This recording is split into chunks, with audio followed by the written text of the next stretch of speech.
Bom, pessoal, no vídeo de hoje a gente vai entender uma relação interessante entre a famosa síndrome de Savant e a inteligência artificial. Mas o que vem ser a síndrome de Savant, né, é uma síndrome também chamada de síndrome do sábio, que é uma disfunção, né, na cognição do ser humano.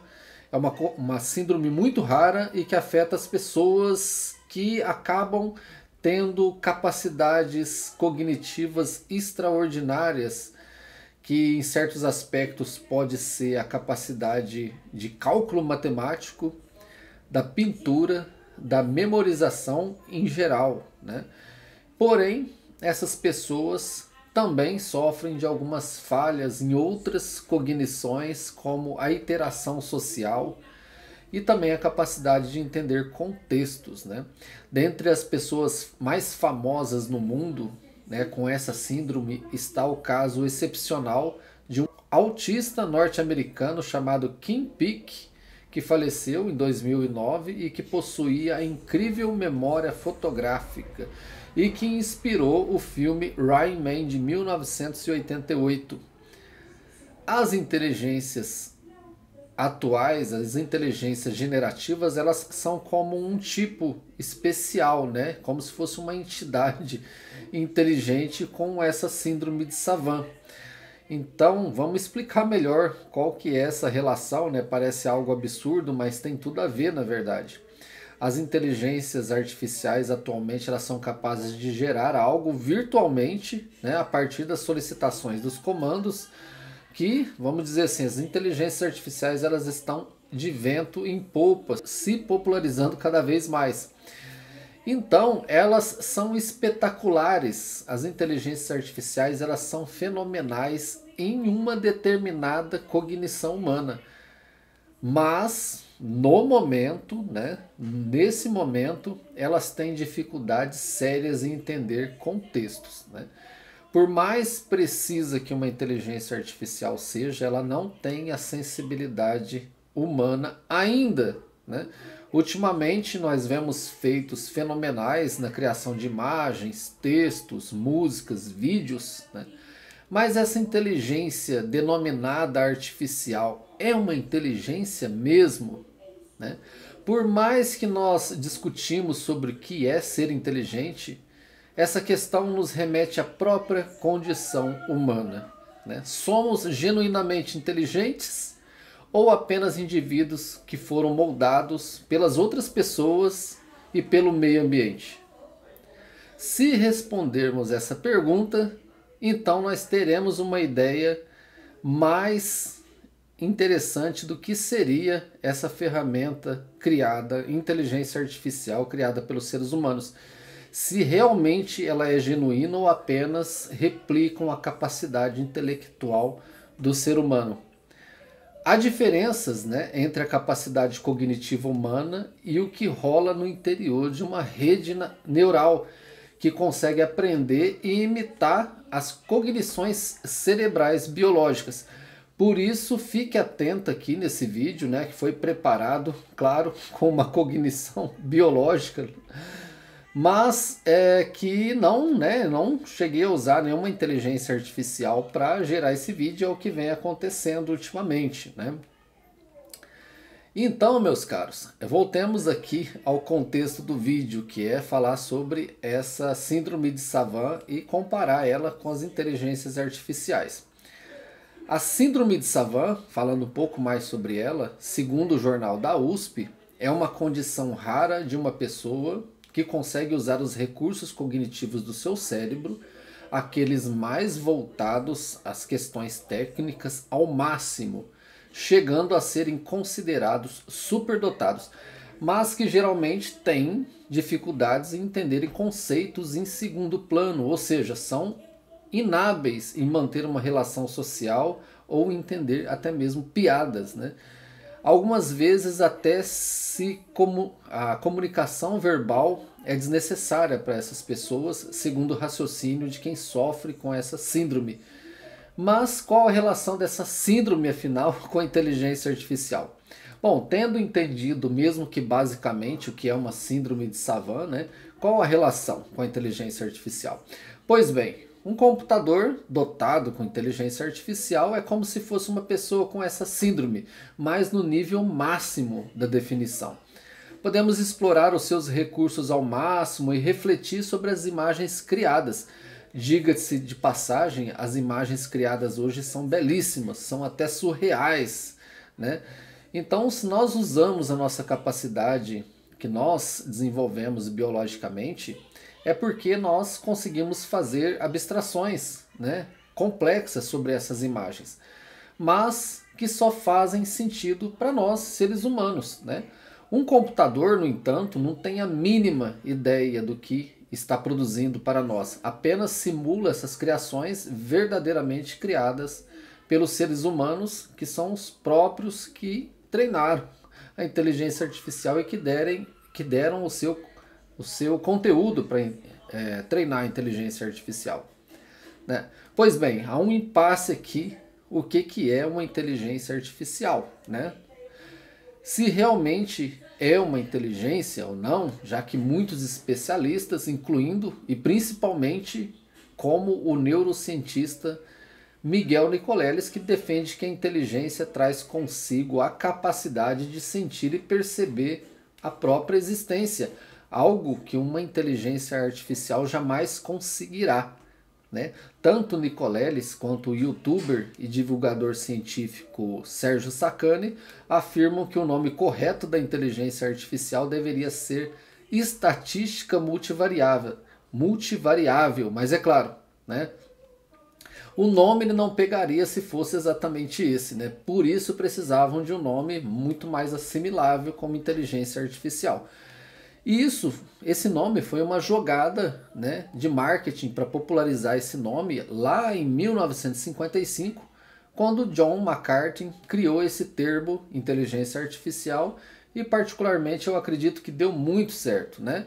O termo chamou a atenção das pessoas mais espirituosas, mais leigas, mas foi um nome apropriado para os jornais, né? Acabou sendo um nome apropriado para os jornais e mídias digitais que ganharam mais visualizações, né, do seu conteúdo. Afinal, o nome inteligência artificial ela chama já a atenção de imediato, né? Para quem ouve pela primeira vez essa palavra, já traz um contexto já implicitamente nessa palavra. O computador poderia ser naturalmente visto como uma pessoa com essa síndrome, porque um computador consegue realizar cálculos numa velocidade surpreendente. Não apenas porque funciona na base de circuitos eletrônicos que transmitem informação aí quase na velocidade da luz, mas também por ser programado para uma atividade específica, realizar cálculos. Em outros aspectos, um computador, mesmo que dotado de inteligência artificial, não é páreo para um cérebro humano, mesmo que esse cérebro seja mais lento, e se considerarmos a incrível capacidade de abstrair conceitos, né, e de entender de se entender como um ser legítimo e existente, né, então um computador ele fica muito aquém do ser humano, né?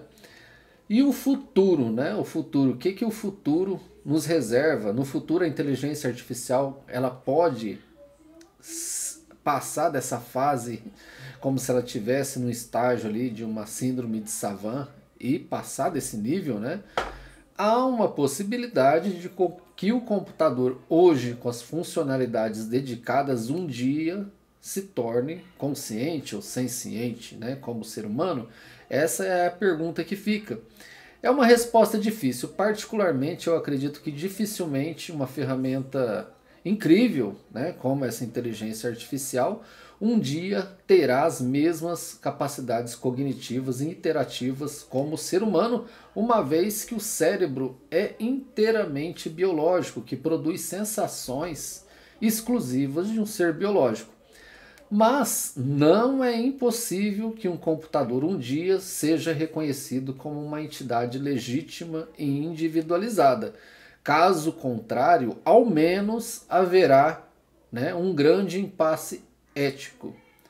Como provar que uma superinteligência, né, como diz o Nick Bostrom em seu livro de mesmo nome, Superinteligência, né? Como provar que uma superinteligência é apenas uma máquina replicando as cognições humanas ou se realmente tem consciência de si mesma, sendo que nem, né, nós nem conseguimos provar com 100% de certeza que nós existimos ou que estamos apenas em uma simulação também, né? Sei que o assunto aqui, meus caros, está migrando, né, para uma especulação filosófica, fugindo da própria inteligência artificial, da síndrome de Savant, mas quando unimos esses dois assuntos, né, como esses, a princípio, tem uma relação direta, né? É quase impossível não mencionar, pelo menos minimamente, sobre o futuro que nos aguarda, visto que a inteligência artificial está cada vez mais se comportando como um cérebro humano que um dia nos provocará como seres humanos quando tivermos que definir de uma vez por todas o que é uma simulação, né? Se o ser humano, sua capacidade cognitiva também não está em uma, né?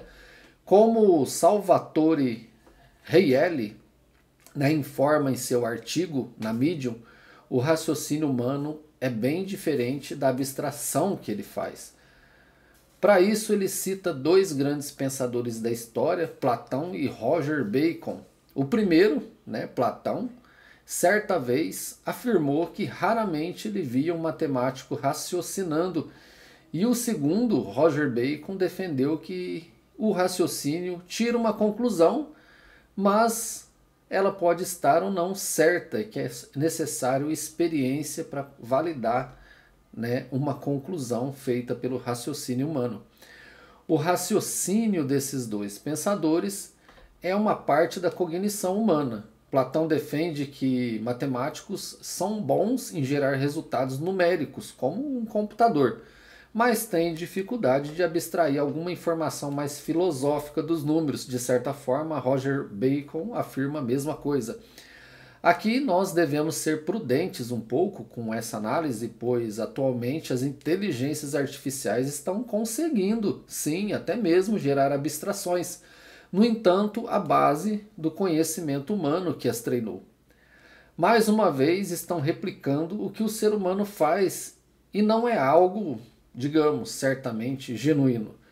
A prudência maior que devemos ter é com relação ao futuro e vamos entender melhor isso sobre o que está por vir, né? Para finalizar, aliás, né, algumas informações podem não valer para sempre, né? Como dito antes, a inteligência está evoluindo e pode alcançar uma complexidade que, no mínimo, vai confundir os maiores neurocientistas do mundo quando nós não tivermos certeza se a inteligência artificial apenas simula muito bem as cognições humanas ou então se saiu da zona da síndrome de Savant e se tornou uma ciência legítima. Para finalizar, uma curiosidade sobre a síndrome de Savant é que ela era chamada de síndrome do idiota sábio, né? Ou idiota savant, né? Porque pessoas acometidas dessa síndrome costumavam não ser inteligentes em outros aspectos, né? Quanto as habilidades que exigem outros, né? Abstrações, existem outros tipos de inteligência, né? Nas últimas décadas, essa síndrome mudou o nome para síndrome de Savant ou simplesmente síndrome do sábio para fugir desse contexto ofensivo, tá? Eu espero que vocês tenham desfrutado dessa observação interessante sobre o cérebro humano com síndrome de Savant e com o atual estado da arte da inteligência artificial, né? E vamos aguardar o que o futuro nos reserva por aí. Um forte abraço, não se esqueça de se inscrever no canal. Peço perdão pelas gaguejadas que eu dei ao longo do vídeo. Então eu fico por aqui e não se esqueçam de compartilhar esse vídeo aí para divulgar a ciência pelo Brasil.